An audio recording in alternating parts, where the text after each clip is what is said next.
Sheikh chilli की कहानी। Sheikh chilli से जुड़ा यह किस्सा शुरू होता है उसी के गांव की पुलिया से। एक दिन शेख चिल्ली अपने दोस्तों के साथ वहां बैठा हुआ था।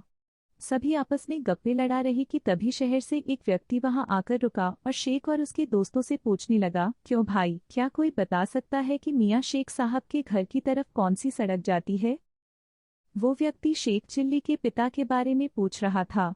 उसके पिता को पूरा गांव शेख साहब कहकर बुलाता था, लेकिन उस सज्जन की बात सुनकर शेख चिल्ली को नई हरकत सूझ गई।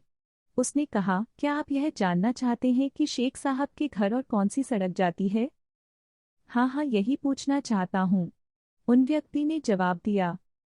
इतना सुनते ही शेख चिल्ली बोल पड़ा, इनमें से कोई भी सड़क नहीं जाती। इस पर शहरी सज्जन बोला, अगर ये नहीं तो कौन सी सड़क जाती है? शेख चिल्ली बोला, कोई नहीं।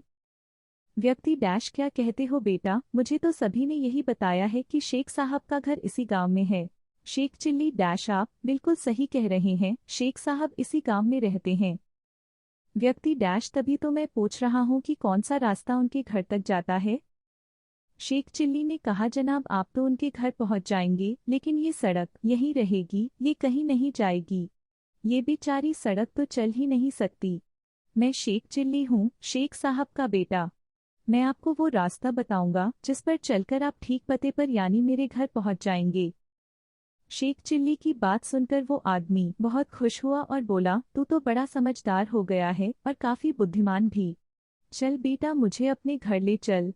तेरे अब्बा मेरे बचपन के दोस्त हैं। मैं तेरे लिए अपनी बेटी का रिश्ता लेकर आया हूँ। मेरी बेटी भी तेरी तरह बहुत समझदार है।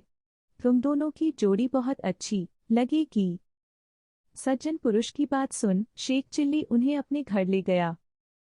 कहानी से सीख, व्यक्ति को हमेशा अपनी बात स्पष्ट रूप से बोलनी चाहिए। साथ ही शब्दों के चयन पर भी गौर करना जरूरी है, ताकि सामने वाला बात